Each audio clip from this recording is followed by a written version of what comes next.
உத்தரமேரூர் உழவர் உற்பத்தியாளர் சங்கத்தின் சார்பில் தமிழர் திருநாளாம் பொங்கல் விழா கோலாகலமாக கொண்டாடப்பட்டது.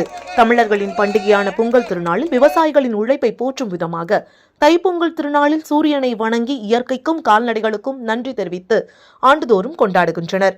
இதில் பாரம்பரிய சமையல், நாட்டுப்புற கலைகள், கண்காட்சி மற்றும் நலத்திட்ட உதவிகள் வழங்குதல் போன்ற நிகழ்வுகள் இடம்பெற்று விவசாயிகளின் வாழ்வாதாரத்தை உயர்த்தும் வகையில் சமத்துவத்தையும் வளமையையும் வெளிப்படுத்துகின்றன.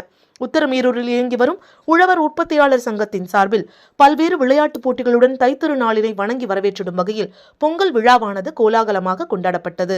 மஞ்சள் கொத்து, கரும்பு பழங்களுடன் மண்பானையில் பொங்கல் வைத்தனர். காரணை அருகே செயல்படும் இயற்கை வேளாண்மை விவசாய பண்ணையில் சமத்துவம் மற்றும் சுகாதார பொங்கல் விழாவானது கோலாகலமாக கொண்டாடப்பட்டது.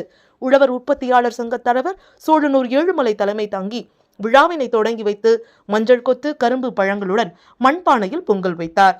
பொங்கல் பொங்கி வழிந்ததும் அங்கே கூடி நின்ற விவசாயிகள் மற்றும் பொதுமக்கள் அனைவரும் பொங்கலோ பொங்கல் என கோஷம் எழுப்பியபடி சமத்துவ பொங்கலை சூரியனுக்கு படையிலிட்டு கொண்டாடி மகிழ்ந்தனர். சென்னை YMCA கலை மற்றும் மேம்பாட்டு அமைச்சகத்தின் தலைவர் ஆடிட்டர் சந்தோஷ்குமார் பொங்கல் விழாவில் சிறப்பு விருந்தினராக கலந்து கொண்டு பல்வேறு விளையாட்டுப் போட்டிகளில் வெற்றி பெற்ற விவசாயிகளுக்கு பரிசு பொருட்களை வழங்கி வாழ்த்தி பேசினார். பொங்கல் விழாவில் பங்கேற்ற பொதுமக்கள் உள்ளிட்ட உழவர் உற்பத்தியாளர் சங்க நிர்வாகிகள் அனைவருக்கும் அறுசுவையுடன் கூடிய உணவுகள் வழங்கப்பட்டது.